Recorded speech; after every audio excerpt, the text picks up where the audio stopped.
नमस्कार, KP news 24/7 में आपका स्वागत है। आपके साथ मैं अश्विनी। 9 बजे के समाचार में पहले नजर डालते हैं मुख्य समाचारों पर।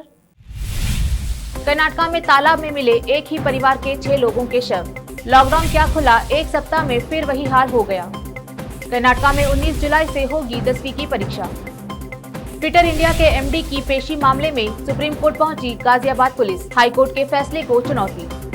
भारत ने यूएन में उठाया जम्मू में ड्रोन हमले का मुद्दा। आज पीएम मोदी से मिलेंगे रक्षा मंत्री।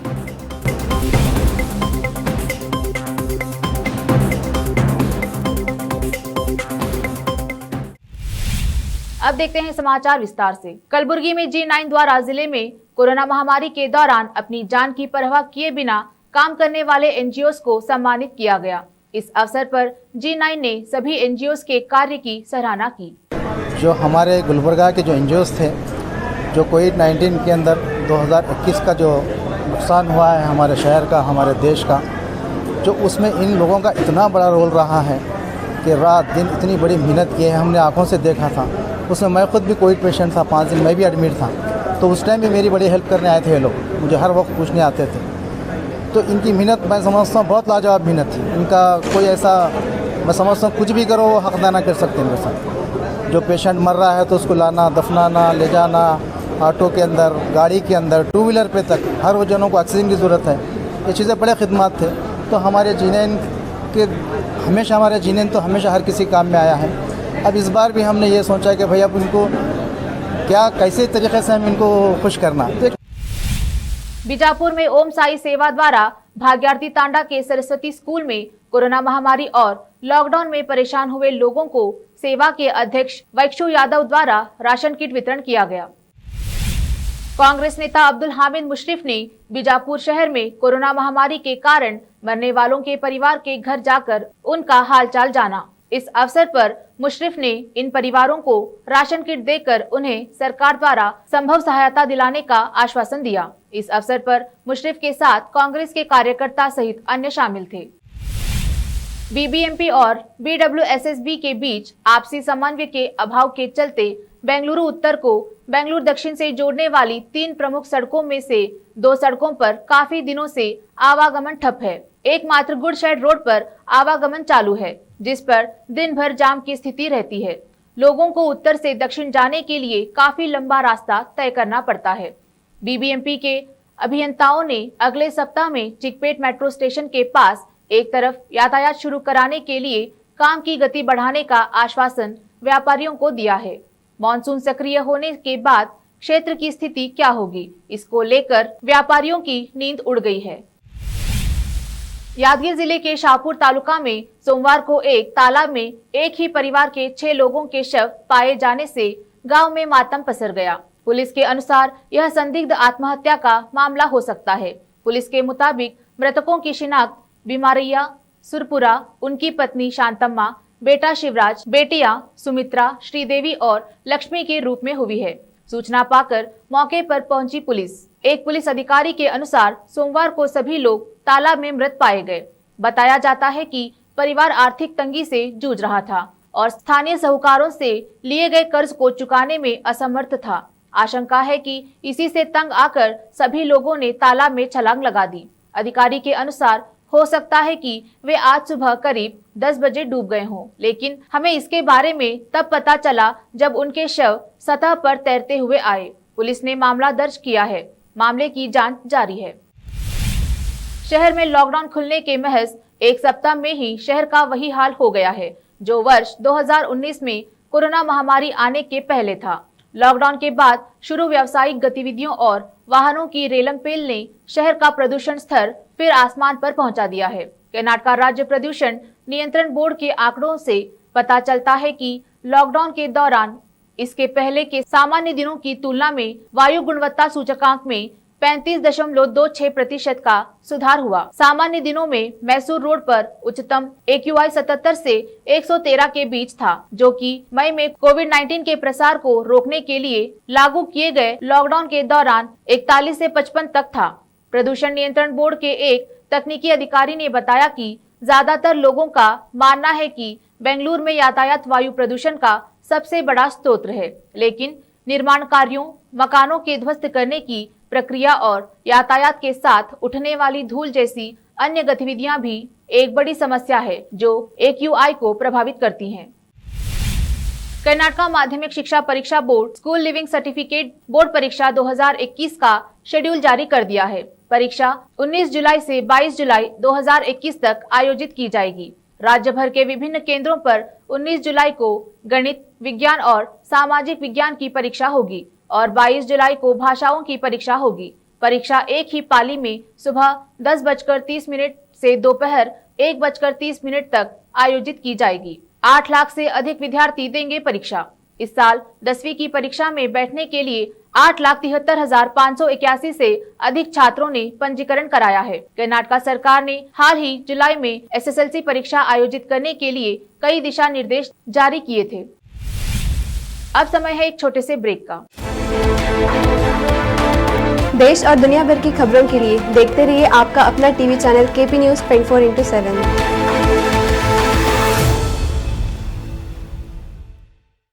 नूर एजुकेशन सोसाइटी के चेयरमैन और KP न्यूज़ 24/7 के मैनेजिंग डायरेक्टर मोहम्मद अयाज खान जो एक हमदर्द इंसान हैं और हर कठिन समय में वो लोगों की मदद के लिए आगे आए हैं। कोरोना के संकट के दौरान अयाज खान ने परेशान लोगों में राशन किट का वितरण किया और इस तरह की मदद करने का सिलसिला जारी है। शुक्रवार के दिन मोहम्मद अयाज खान की ओर से शहर और गाँव के सभी चर्च के फादर और चर्च में खिदमत करने वाले लोगों को अपनी ओर से राशन किट्स का वितरण किया गया। यह राशन किट्स मोहम्मद अयाज खान के भाई मोहम्मद नवाज खान ने शहर के ईडन गार्डन में स्थित प्रेमा चर्च जाकर पास्टर्स में वितरण किए। इस अवसर पर सोशल डिस्टेंसिंग का भी पालन किया गया। साथ ही इस अवसर पर पास्टर्स ने मोहम्मद अयाज खान और नवाज खान के अलावा उनकी फैमिली की अच्छी सेहत के लिए प्रार्थना की। इस अवसर पर पास्टर्स ने KP न्यूज़ 24/7 से बात करते हुए शुक्रिया अदा किया। इस अवसर पर एडवोकेट सुदर्शन ने बात करते हुए कहा कि किसी भी राजनेता ने और न ही सरकार द्वारा चर्च के फादर और कर्मियों के बारे में सोचा, जबकि वह कठिन दौर से गुजर रहे हैं। ऐसे में अयाज खान साहब ने इन लोगों के कठिन समय में आगे आकर राशन किट देकर उनकी सहायता की है। उन्होंने कहा कि अयाज खान हमेशा किसी भेदभाव के बिना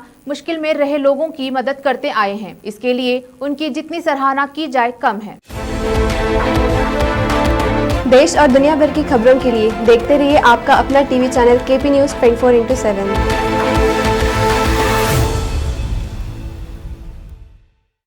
ब्रेक के बाद फिर एक बार आपका स्वागत है। आइए देखते हैं आगे के समाचार। देखते हैं समाचार देश और दुनिया के। Money laundering case. महाराष्ट्र के पूर्व गृह मंत्री अनिल देशमुख को ईडी का समन। 100 करोड़ उगाही मामले में हो सकती है पूछताछ। प्रवर्तन निदेशालय ने कथित धन शोधन मामले में महाराष्ट्र के पूर्व गृह मंत्री अनिल देशमुख को पूछताछ के लिए तलब किया है। बताया जा रहा है कि ईडी अनिल देशमुख से 100 करोड़ रुपए वसूली मामले में पूछताछ कर सकती है। रिश्वत और उगाही के आरोप लगने के बाद देशमुख को गृह मंत्री पद से इस्तीफा देना पड़ा था। ईडी ने दूसरी बार अनिल देशमुख को किया तलब। अनिल देशमुख को मनी लॉन्ड्रिंग मामले में पूछताछ के लिए दूसरी बार तलब किया है। उत्तर प्रदेश के गाजियाबाद पुलिस ने कर्नाटक हाई कोर्ट के उस फैसले के खिलाफ सुप्रीम कोर्ट में याचिका दायर की है, जिसमें हाई कोर्ट ने पुलिस को ट्विटर इंडिया के डायरेक्टर के खिलाफ सख्त कदम न उठाने के निर्देश दिए थे। गाजियाबाद पुलिस ने अपनी याचिका में हाई कोर्ट के फैसले को चुनौती दी है। हाई कोर्ट ने दी थी राहत। दरअसल लोनी में एक बुजुर्ग मुस्लिम व्यक्ति की कथित पिटाई मामले की जांच के लिए गाजियाबाद पुलिस ने ट्विटर इंडिया के मैनेजिंग डायरेक्टर मनीष महेश्वरी को तलब किया था, लेकिन वह पेश नहीं हुए। इसके बाद कर्नाटक हाई कोर्ट ने गुरुवार को इस केस में महेश्वरी को राहत देते हुए कहा कि गाजियाबाद पुलिस उनके खिलाफ कोई कठोर कदम न उठाए। सेंट्रल विस्टा प्रोजेक्ट पर रोक लगाने की मांग करने वाले याचिकाकर्ताओं को सुप्रीम कोर्ट से भी राहत नहीं मिली। सुप्रीम कोर्ट ने मंगलवार को दिल्ली हाई कोर्ट के उस आदेश में हस्तक्षेप करने से इनकार कर दिया, जिसने महामारी के दौरान सेंट्रल विस्टा परियोजना के निर्माण पर रोक लगाने की मांग वाली जनहित याचिका को खारिज कर दिया था। हाई कोर्ट ने याचिका दायर करने वालों पर 1 लाख रुपए का जुर्माना लगाया है। आपकी मंशा पर दिल्ली हाई कोर्ट का फैसला एकदम सही है।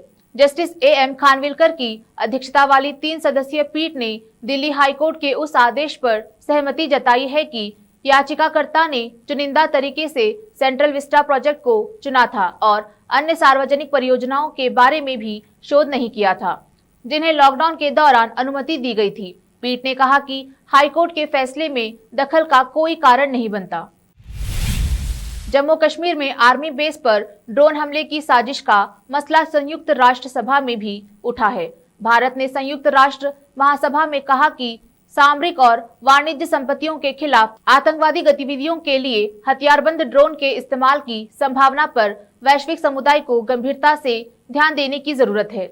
गृह मंत्रालय के विशेष सचिव वीएसके कौमदी ने कहा कि आतंकवाद के प्रचार और कैडर की भर्ती के लिए इंटरनेट और सोशल मीडिया का दुरुपयोग हो रहा है। आतंकवाद के वित्त पोषण के लिए नई भुगतान विधियों और क्राउड फंडिंग प्लेटफॉर्म का इस्तेमाल हो रहा है और आतंकी अब ड्रोन तकनीकी का भी इस्तेमाल कर रहे हैं। वीएसके कौमदी ने कहा कि कम लागत वाला विकल्प होने के कारण आतंकी ड्रोन का तेजी से इस्तेमाल कर रहे हैं और यह आसानी से उपलब्ध है। ड्रोन के जरिए आतंकी हथियार या विस्फोटक एक जगह से दूसरे जगह तक आसानी से भेज रहे हैं। यह दुनिया भर में सुरक्षा एजेंसियों के लिए खतरा और चुनौती बन गया है।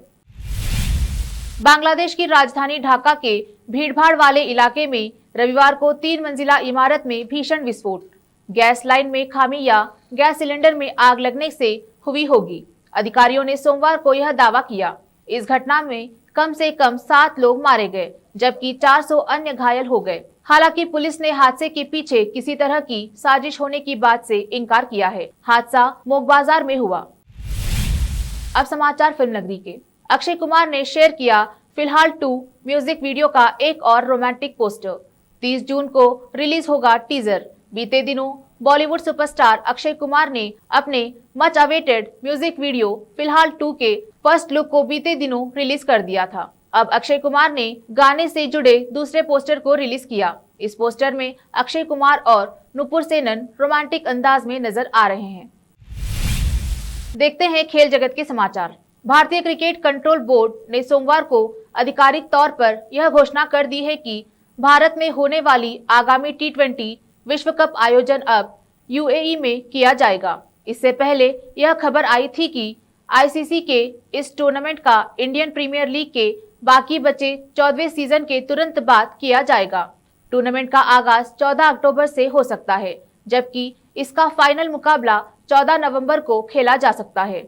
बीसीसीआई के अध्यक्ष सौरव गांगुली ने कहा, हम आधिकारिक तौर पर इस बात की घोषणा करते हैं कि T20 विश्व का आयोजन अब यूएई में किया जाएगा। इससे संबंधित सभी तरह की जानकारी जल्द ही बता दी जाएगी।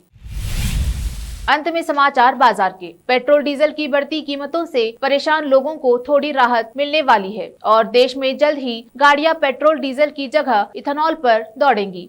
इथेनॉल आधारित गाड़ियां यानी फ्लेक्सी फ्यूल व्हीकल को जल्द हकीकत बनाने के लिए सरकार ने बड़ा कदम उठाया है। इसके लिए सड़क परिवहन मंत्रालय ने ड्राफ्ट नोटिफिकेशन जारी किया है।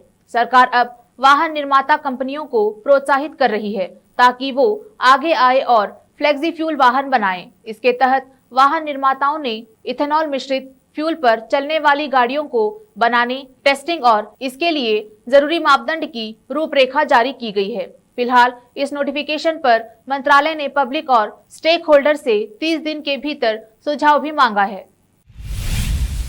जुलाई से एसबीआई कई नियमों में बदलाव को लागू करेगा। दरअसल एसबीआई ने अपने एटीएम और बैंक ब्रांच से पैसे निकालने के सर्विस चार्ज में बदलाव किया है। एसबीआई की आधिकारिक वेबसाइट पर ये जानकारी दी गई है। इसके मुताबिक नए चार्ज ट्रांसफर और अन्य नॉन फाइनेंशियल लेन देन पर लागू की जाएगी। बैंक के अनुसार नए सर्विस चार्ज 1 जुलाई 2021 से SBI basic saving bank deposit खातादारों पर लागू होंगे। फिर से एक नजर मुख्य समाचारों पर। कर्नाटका में तालाब में मिले एक ही परिवार के 6 लोगों के शव। लॉकडाउन क्या खुला, एक सप्ताह में फिर वही हाल हो गया। कर्नाटका में 19 जुलाई से होगी 10वीं की परीक्षा। ट्विटर इंडिया के एमडी की पेशी मामले में सुप्रीम कोर्ट पहुंची गाजियाबाद पुलिस। हाई कोर्ट के फैसले को चुनौती। भारत ने यूएन में उठाया जम्मू में ड्रोन हमले का मुद्दा। आज पीएम मोदी से मिलेंगे रक्षा मंत्री।